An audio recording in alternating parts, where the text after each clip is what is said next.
All right. Welcome to the Sports Injury Central Pro Football Doc podcast. We've got Taylor here, Doug in the background. Hopefully, you guys will enjoy this new format. 7 p.m. Eastern Time, 4 p.m. Pacific, taking questions, etc., different topical things. What do you got going on, Taylor? Let's get after it. I have a couple things. One thing, let's welcome back Joey Chestnut to the hot dog eating contest. He will always be in my mind from one of our best article takes we had. I want you to explain to the live everybody what we did one year, how we add sick injury central to the hot dog eating contest. I don't want to. I don't know. Is the people on the watching or listening to this podcast can vote? I don't know if we have a way to vote. Is it like the most impressive thing we've done at Sports Injury Central, or is it the most embarrassing thing that we've done at Sports Injury Central? Yeah. And I could see it either way. The embarrassing side is we're talking about a hot dog eating contest. My kids love it. I love it. I think it's funny. It's amazing what they do, but it is a little embarrassing. But proud of our medical analysis got a sure winner, and it was very, very true all the way through. The short version is he had turned out to be an Achilles rupture, and it was Twitter followers that were tweeting at me, how's this going to affect his eating? And I'm like, what do you mean? It's an Achilles. He's got a knee scooter. He can still jiggle up and down and drink the water or whatever and stuff the hot dogs in. But then we started thinking about it, and it's actually your fault. You and your team did the research and said he gained like 9 pounds and he hasn't been able to eat. And from that, what we garnered is take the under. Why? Because he says he hasn't been eating, which meant the stretchability of his stomach is not as great. And, whatever, I don't know, 70 some hot dogs, that's a shoebox. It's a high top shoebox full. Imagine that in your belly. Like if you haven't been stretching your stomach, which he said he hadn't been eating, and he put on weight. And then the key was this: when you put on weight, medical fact, you put on weight on your belly as well as inside your belly in the form of the omentum, fat stores inside your abdominal cavity. So if you have a half a pound or a pound of omentum fat inside your belly, that's worth some hot dog space. You can't expand your belly. And then the final thing is the way that they score it, because each contestant can see pretty much how the next guy is doing, either by looking at his plate of hot dogs or at the numbers that are held publicly up. So if Joey Chestnut is starting to feel full and he's got a 10, 12, 15 hot dog lead, why is he going to get the world record? He's not in shape to do this. And he won easily, but it was easily under. So Doug or Taylor, I want you guys to conduct a vote off of this and say most impressive sick analysis betting win or most embarrassing. I don't know who's going to win this contest, but Joey Chestnut is back in. Doc, you're telling me that I won money off the stretchability of someone's stomach. I might be leaning towards embarrassing, but my wallet's bigger, so I don't know which one. But I always remember that every time I see his name, not because he's one of the best food eaters, it's because SixScore.com had a very big take a couple years ago on him. And it was medically based, which is what we do. Right. But yeah, I have a feeling embarrassing. Well, I don't know. When I've told the story to people, they're either like, wow, impressed that we get to this knowledge base, or they're shaking their head like, what are you doing? Analyzing a hot dog eating contest. I think the more the superficial the flyby is, the more embarrassing it is. But the more you get into the details, the more maybe a little bit of respect that we'll get. But that's not even why we even are talking about this week. But Joey Chestnut is back. But you know who's not back? Well, or is back a little bit. My Chargers. There you go. That was the next topic. You read my mind. Yes. back in San Diego. I guess Jim Harbaugh is going to bring them for some practices at USD. Taylor, you live in San Diego. Why are people so angry about this? I just think it's more of like a media thing. I remember you and me, we were at the Tribune, we've seen how like everybody is split. I just think if I go to a bar right now in North Park, people are going to be so divided. It's almost like so much hate. Like I can't even be a fan of the Chargers because they're in LA. It's like, it's so divided. Like it's almost like a bad thing, like that he's coming back. But we both know like it's okay that he's coming back. He loves San Diego. There's so many ties, but you talk to anybody in the street, there's a lot of hate, Doc. A lot of hate. There is a lot of hate. Look, I've always said this. I don't hate me if you like. I wish Chargers were in San Diego. I do. Not because of me being team physician. If anything, it's freed me up to have a life with the family and kids. But I'd like to be able to bring my son to a local football game instead of traveling around and doing other things. I think it adds a lot. He loves the Padres. So I wish the Chargers were here in San Diego, and I feel bad that they're not. However, I don't begrudge the team, the Spanoses, for leaving San Diego. Because I do think they tried to stay, and it takes two to tango, and the politicians in San Diego weren't exactly being helpful. But I do begrudge a little bit the team of how they left. I wish they would have made more of an effort to bring along San Diego fans as opposed to just embracing LA. I remember the team ownership getting grief of, well, you didn't come to a Padre game, but you go to LA and you sit behind the Dodgers at home plate. And, I don't know, it's fair or unfair. From a business perspective, I do think the Spanoses did try and make it work, and it takes two to tango. But San Diego is just, for the most part, still angry, right? At just all the anger, team for leaving. But you know what I always say? I don't know if you're going to like this analogy, and of course it's an analogy coming from me. Someone not from San Diego, when they ask about what happened, I'd say, let's use as an analogy the Chargers and Dean Spanos were dad, and the city of San Diego politicians, mom and dad needed to coexist. Mom and dad weren't getting along. Dad was saying, I don't know, every other friend of his, every other coworker of his, every other ownership group was getting some stadium handouts. Where's my home cooked meal when I come home at night? And mom was saying, look, it's a new world, and you can cook too, or you can order out food. And ownership was saying, well, no, all my other friends, they got stadium handouts. Yep. And they didn't get along. Mom and dad didn't get along. They didn't see eye to eye on that.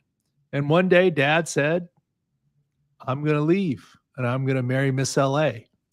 And the city of San Diego politicians said good riddance and said, you're just a bad guy. You cheated on me and you're a bad husband. But I always looked at the fans as the kids. We're the ones who got harmed. We're the kids that we weren't really in on the fight. We wanted mom and dad to get along, and dad left. But I don't know. I think the Chargers could have done a better job of, dad could have done a better job of, here's a Christmas card, here's a birthday card, come visit me in LA, as opposed to peace, you know where to find me. But I have a good relationship with the Chargers. I've never been, Dean's always been nice to me, and John Spanos and AG, the guys that run the team, and I know a lot of the executives still there. I don't have anything bad to say about them. I just think it was an ugly situation it was a divorce between mom and dad, and we're just the kids. City of San Diego being angry about it. Why are you angry if Jim Harbaugh is bringing the team back for a couple of days of practice at USD? You don't have to go.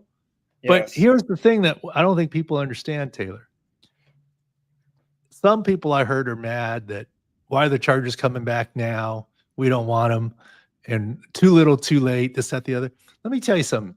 This 2 days of practice was not set up by Chargers ownership. It was I don't know this as a fact. I'm just reading the tea leaves. It's set up by Jim Harbaugh. Mm-hmm. Jim Harbaugh used to coach at USD.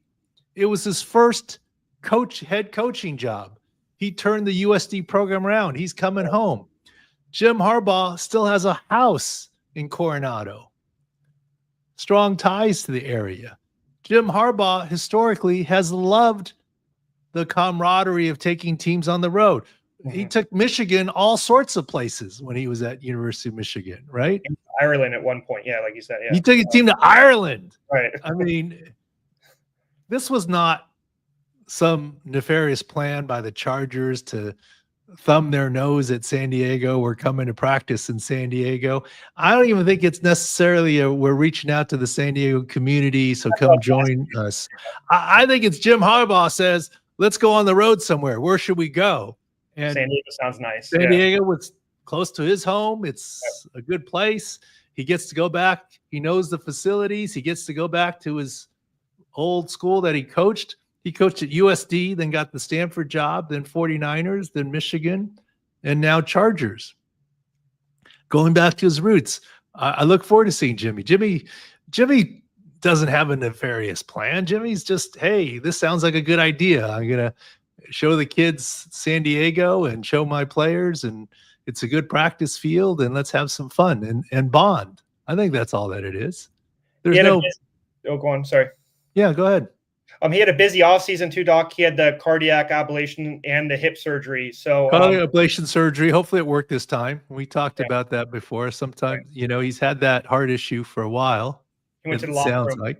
and hip replacement. You saw the limp that he had. Mm-hmm. But I'll give fans another factual thing. When the San Diego Chargers still at the time, they moved training camp from UCSD to Carson. John Butler was the GM at the time. Mm-hmm. Marty Schottenheimer was the head coach. And the local media was saying, see, the Chargers don't want to be in San Diego. They're even moving training camp to Carson, Home Depot Center.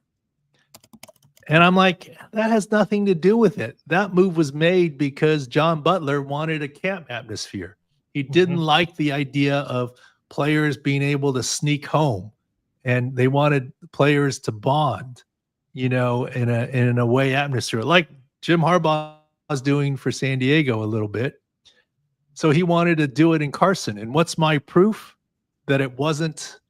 I know it was John Butler that made that decision to go to Carson, and the city of San Diego interpreted that as, see, they don't want to be in San Diego. It had nothing to do with it. It was just John Butler. As a matter of fact, I remember one morning after breakfast or something, I think it was before a preseason game, or it might have even been on the road, if I remember correctly, for a preseason game. I'm leaving the meal room, and John Butler and Marty Schottenheimer were talking, and they were basically asking each other what was going on with this San Diego thing and LA thing and moving and whatever. And I literally had to sit down and explain to them what the politics were. So clearly they didn't take the San Diego Chargers to Carson Home Depot. They weren't aware for the political reasons. They weren't even aware of the political reasons. I had to get into the seat guarantee and what it meant and the fights that had happened and whatever. They're like, yeah, I'm trying to run a football team. I'm trying to coach a football team. I think the bonding in Carson is good. Meanwhile, it got interpreted by San Diego as they don't want to be here. Yeah. And you never thought that was right, and that's what ended up happening. But this is not this is not the case now. They're just trying to go. No, this is Jim Harbaugh saying, "I know USD. I know the powers that be at USD. Father Dan, the chaplain there, that the guy who's been with the Chargers forever, a friend of Jimmy's, and I know him very well. He actually baptized my kids. He probably helped set it up, and." Jimmy's just coming home for a couple days. Why not? Good weather in San Diego. He's near I'll bet you he visits or stays at his house in Coronado. Oh, absolutely. Yeah. Nothing to do with this change in city. Just wants to be here. Yeah, that's all. All right, Doc. Like we talked about last episode, lots of OTAs and camps running along. We're going to do some updates on some of the players right now. We'll jump into it this second. And for those watching live, we'll take questions. Taylor and Doug have a feed on questions. YouTube, Instagram, Twitter. We can see the questions. Just send them through. First player I want to talk about, Doc, is Isiah Pacheco, the running back from the Chiefs. He fractured his fibula week 2 of last season. And after he came back, there was just a lot of talk about him being fully healthy because during the playoffs, he didn't have a game over 20 yards. And then when he came back, he never had a game over 60. So, and then remember, they did sign Kareem Hunt, so he wasn't maybe the bell cow. But do you have any worries for him this year with the injury in the past? He's fine at OTAs. He's going through it. They're just fantasy people on the community is worried about how will he play after that fractured fibula. I'm more worried about his standing with the team than I am about the actual fibula fracture. Mm-hmm. Just like his place on the team. Yeah, I mean, where the team sees him, I mean, I don't know. They still have Hunt. They signed Elijah Mitchell from the Niners. So, like you said, it's a stable more than him being the bell cow like in the past, correct? Yeah, and I don't know what his contractual situation is, but, I think it's one of those things where I'm not so much worried about his injury as so much, he's not the bell cow anymore. He never fully was, but he was the number one, I guess. Right. Is he really? What's his turn in the rotation? Now, I think that's the question mark. And the way they run their offense too, like they run like the hot hand. So there's games, like you said, like if he's not the best one, he might be in the back burner and using other people. Yeah. Next one I had, Doc, is Chris Godwin. He's had multiple injuries in the past. Last year, he dislocated his ankle week 7, missed the rest of the season. He's at OTAs, practicing fine. He underwent surgery in the offseason. Do you have any worries for him? He's still the number 2 receiver in Tampa Bay. They drafted a couple other players first round, but he's aged, above 30. This is a big injury he's coming off of, right? The injury itself, I think, is something that he can recover from. I'm starting to be more worried about age, and that's the other thing that we talked about, and it's a little bit off. Age catches up with everyone. He's about to be 30. 3 years ago, off the top of your head, who are the top wide receivers in the NFL? 3 years ago, Devontae Adams, Julio Jones was rounding up. Maybe Cooper Kupp for sure. Cooper Kupp, Adam Thielen when he was Justin Jefferson. Maybe. Yeah. Where are all those guys now? Mike Evans, maybe. Yeah. Mike Evans. Yeah. Okay. That's why I don't think you can project out. Yeah. 3 years from now.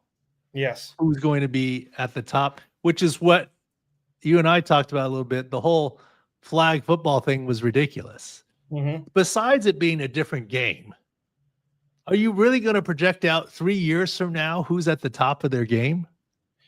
And if I had that information, Doc, I'm not using it for flag football. Like I wish I could project, 4 years out who would be good, but I know, but you get what I'm saying? Like you're trying to project who's the top guys in 2028 in a different sport of flag football. I mean, that never made any sense to me. What was going to happen there? But anyways, that's a side route here. I think I'm starting to get more worried about Chris Godwin, age and cumulative stuff rather than the ankle injury itself. The next one, Doc, another Chris Olave, multiple concussions in his short career. Last year's one ended his season.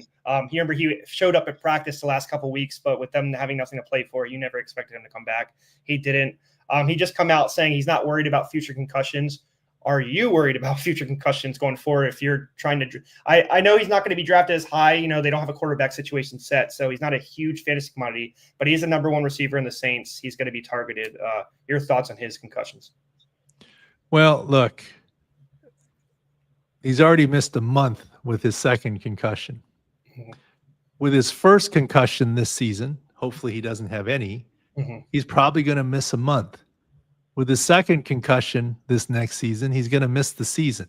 That is the general pattern. So can he avoid concussion this season? I hope so. But if he gets one, it's 4 weeks. So at 6 score, we'd have to downgrade his season output. So he's just had for that reason. He's had 4 concussions in three years, including the 2 last year, Doc. So like you said, the next one is like a Tua situation, right? Next one he gets automatically a month or more. Yeah, the next one Tua gets, he's out a month too. So, I mean, you have to factor that in. Now, he didn't get one last year, which is great, Tua. But Tua and Olave are in that be careful. He did enough jiu-jitsu, so he didn't get a concussion. So. Next one, Doc, Trevor Lawrence. He had the left shoulder injury last year. This year, they have a wrap on his right shoulder or sleeve. The coach said he has a soreness from throwing too much in OTAs. Is that normal he's a young kid, or is this something they deal with in camp normally? Well, I'm sure he has thrown more given the new leadership, new coaches, and what have you, to get used to the new system. But I'm really not that worried about Trevor Lawrence. It's more, what does Liam Cohen bring in the new system, and then his physical abilities. Next one I had, Doc, Kyle Pitts. I feel like he's always in our preseason preview. By the way, I'll plug that real quick. All these insights and more will be on our preseason injury guide that we're making right now, Doc. Tons of pages. We had 85 plus last year. You're expecting more this year. You're constantly sending me the information. We're working on it a lot now. I'd be disappointed if you didn't put out 100. That's right. Promoted as 100 now, so I have to work to it. Yeah. But no, that's going to be coming out soon, Doc. We're working really hard. We're pushing that out at 6score.com. All this stuff that we're talking about on the podcast is already on there already. So Kyle Pitts, strain in his foot, Doc. Not moving at OTAs right now. He's on the side field, not hitting open field, doing any drills. Is it something we don't know exactly when this injury happened during OTAs? Just the information slipped through. But now that we had this, are you worried that he's not moving at all with the strain in his foot? There has to be some worry because foot, push off cutting and his ability to separate. He's had his share of injuries. I mean, we faded him a couple times because of his knee injury, MCL, and more. He's obviously been a little bit of a disappointment from where he was drafted in the NFL draft. At this point, do people even consider him a top 10 tight end? Especially, I mean, last year was the final, new offense, Kirk Cousins, let's see what they do. And then he never did it. So yeah, he's starting to become like remember when CMC, when he gets hurt, they get all scared. Don't draft Kyle Pitts. He's at that point, you're scared to get Pitts because he might miss some games. And now he has that foot injury. Next one I have, we talked about him before, Doc. You were worried about him. Malik Nabers, a quick update on him. June 12th, they said he's progressing, but he's not on the field yet, and he's not doing drills. This is June 12th now, Doc. Are you starting to worry, since we're getting close to Scott Fish, you and me, many others are as well, and drafts are starting to come up. Should you worry about his season output, Malik Nabers? I would, because if you're not on the field in June, you haven't played football in 5+ months. You've only got 2 months before real football is being played. If you're not ready in 5 months, what's 2 more months going to do, right? And he's a speed, quickness, in and out of routes guy. Mm-hmm. And he's going to need his big toe for that. And apparently that was from a college injury that's lingered or come up again. So now the word chronic comes into play. So yeah, I do have some worries for Malik Nabers. Another worry, I saw that you comment or like this tweet on Twitter. Christian Watson, he had a lot of injury history in his short career. Right ACL tear in January. You get the whole coaches saying he's working hard, and progressing, but just give me the doctor perspective. I think Matt LaFleur was fairly honest on this one. If you go by Coach Speak Index, he says he's doing well, all the good things, platitudes, working hard, getting there. But he said, but he's probably not ready for start of the season kind of deal. His ACL. So yeah, that's about normal, unfortunately. Last one, Doc, it just came up a few days ago. So we always deal with you always have really interesting information when we hear someone had a blood clot or some issue like that. Christian Barmore from the Patriots missed the majority of the year. He came back in December with his blood clots. You now have the left tackle from the Rams, Alaric Jackson, said to have blood clots. And they're saying they would want him to return for the whole season, but they're worried that he could. Is this you share the same assessment? Blood clots, you need like 3 months for thinners, or is there a chance he Well, comes? it really comes down to why the blood clots, Mhm. right? If there's a simple reason that's fixable, you can return more quickly. But a lot of times there's no specific reason. And so it is hard to play football on blood thinners. Can you insert a filter of some sort for blood clots? Sometimes. Is it blood thinner? What kind of blood thinner? How much does the blood need to be thinned? And what's the relative risk? But I think in general, you start that number at minimum 3 months minimum and easily can go to 6 or a year. So I think Alaric Jackson, his status for the season is in the question mark area right now. And I believe that's what you said about Bronny James with his clots. Remember, you said like the biggest thing is to try to find out the root of the cause of why he got the Bronny clots. James was really more a heart issue, right? Not blood clots. But even then, it's the root of the heart issue. What was the heart issue? It's kind of like what is the knee issue? And before you, the specific structure, before you give a timeline. A knee is not a knee. A heart is not a heart. A blood clot is not a blood clot. How about that for words to live by? There you go. You write that down right now, everybody. All right, guys. Right next, real quick. The next one we're going to different sport. We'll jump to basketball, like we were just talking about James. I had Craig, our CEO, on Kaplan and Crew last week talking about something you saw with Tyrese Haliburton. Game 2, he was limping to the podium, and then at shoot around the next couple days, he was wearing tape on his leg. You saw the tape. You saw the way he was shooting. You tell me your thoughts. You said Achilles tendonitis. Tell me why and what you saw last couple games. Just the way that he was sore after the game and the type of tape, it seemed to be Achilles tendonitis. There's different forms of Achilles tendonitis. I'm not saying he's about to become Kevin Durant and tear his Achilles. I'm just saying there's some startup where you need some warm up. Prolonged cool down is probably not great. Keeping him warm is good. He perhaps is a little less explosive, especially defensively or offensively driving. But that's a great series right now. So let's see what happens. He's been subpar, but then had a good recent game. So the most recent, the one that Thunder won, they came back and won. He was 1 for 7 from three-pointer, and from three-point land. I remember you saying specifically that is something that might be affected with the injury, right? It's just 3-point shooting, especially contested threes, uncontested threes. I think he'll be okay. Contested threes, anything where he's got to do something quick or explosive. And then sometimes when I watch it, I feel like visually it's hard to see if it's that injury. But is this something like every single game is just going to slowly affect him? Or is one game he might have a good game and then they have to play in a couple games and then he's bad? Or is just something he's just dealing with throughout the series? Well, I don't think he's going to get 100% until the offseason, right? So it's something he's just going to manage and try and have to play through, which he has been. Yes. Next one. So we titled this podcast doc with Ohtani and all the big Dodger injuries. So let's jump right into them now. Everybody's waiting.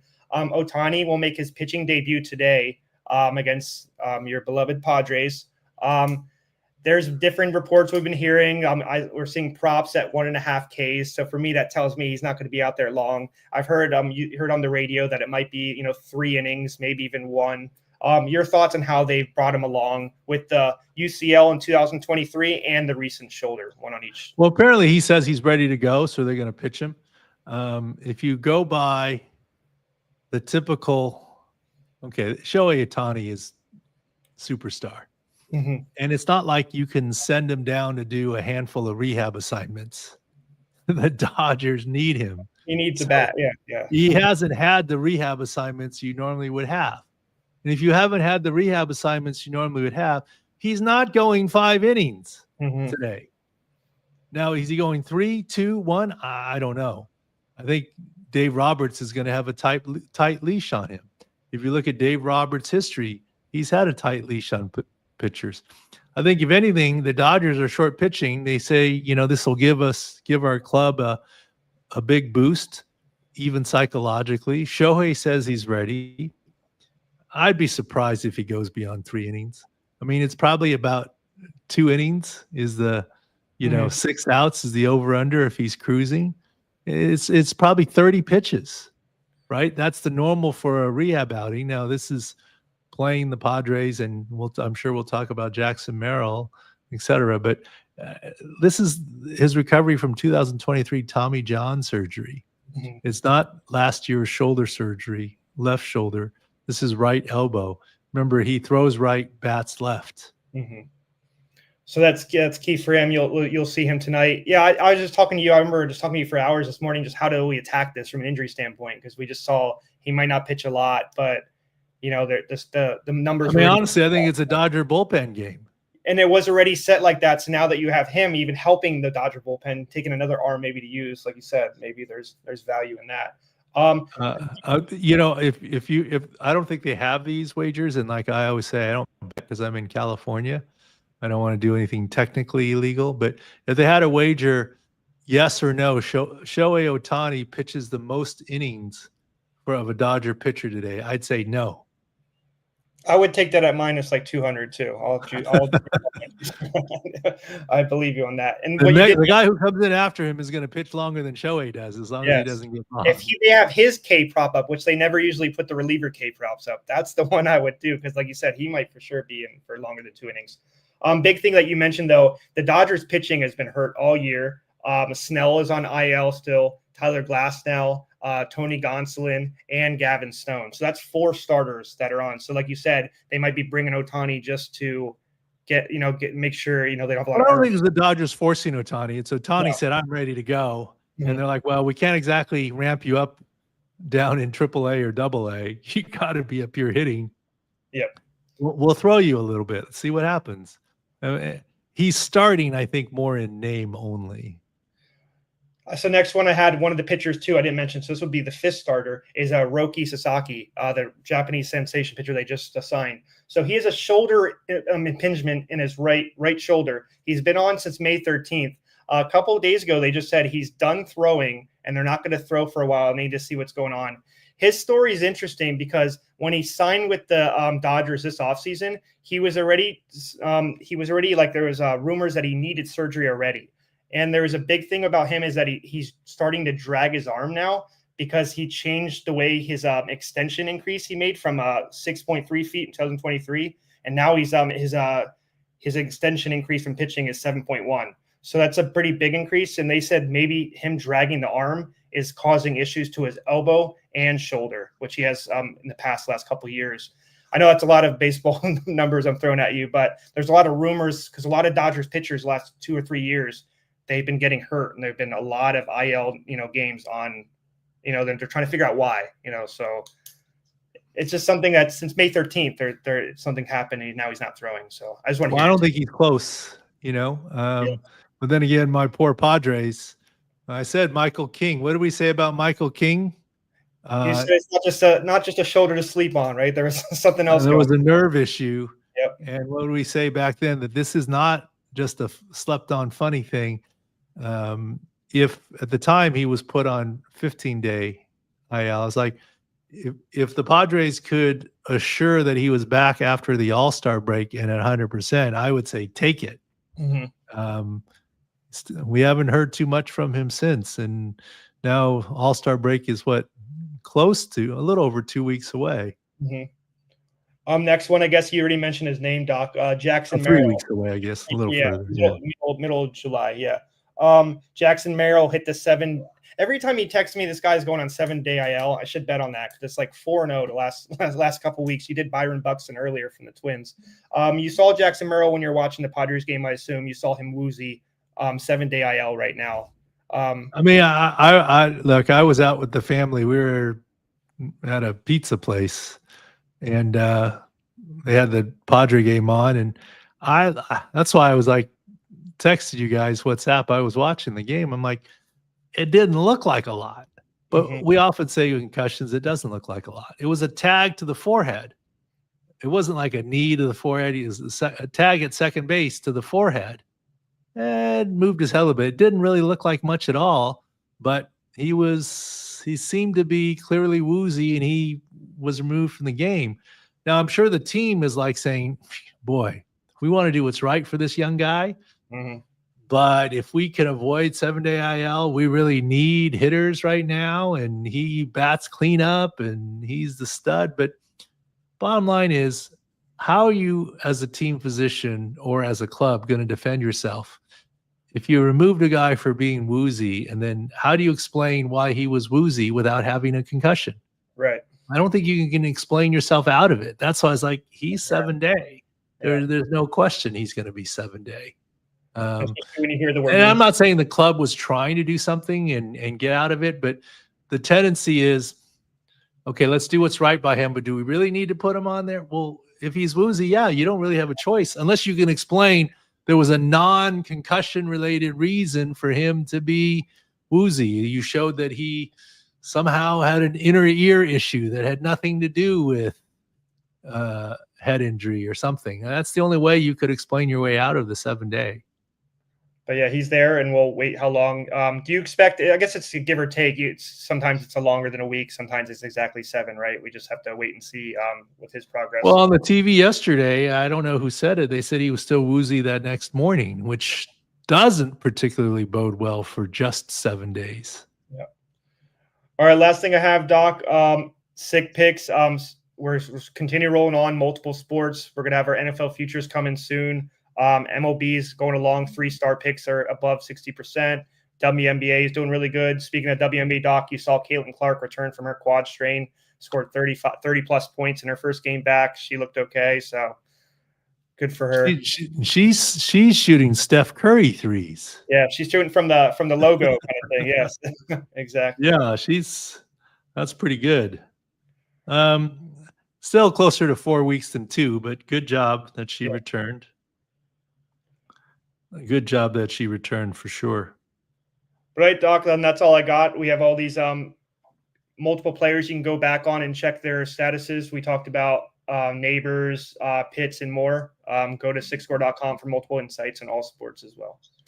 Well, before we sign off, I got to give a shout out to our guy, Steve Fezzik. What's up with walking bets, Steve Fezzik? Yes. He's starting it. They're currently the original person is not doing it anymore. So in theory, there's a little pocket that is open now. So if he wants to take that. Well, does it qualify for walking bets if it's just head and there's not torso? Just a question. He's got to go to his pool or something. Yeah, maybe. I don't know. I mean, I shouldn't say anything. Love Steve Fezzik. Way to go, walking bets. When we've had those London or Europe games, 6:30 in the morning our time, I would leave the house, right? And I did some version of walking bets, so I couldn't walking pregame injury preview, not walking bets. But I guess we can't give our guy Steve too much grief for it. He's been on a hot streak too, Steve has. Yes, he's doing very good. Yes, yeah, baseball as well. He's awesome. But we'll have to do another poll. Does it really qualify as walking bets? If it's just torso, yeah. Well, if it's just head, I mean, head above torso, yeah. Anyways, all right. More to come next week. This week, Sports Injury Central, all the injury analysis, all the sports, and who knows? Maybe before July 4th, we'll have a hot dog eating contest taken. I don't know. That's probably one that's not coming that often, where there's a medical fact that can help you there. So still interested to see the poll. Was it ridiculous or good info? Embarrassing or good info, yeah. or credit given. All right. Thanks for watching, listening. Pro Football Doc Sports Injury Central podcast.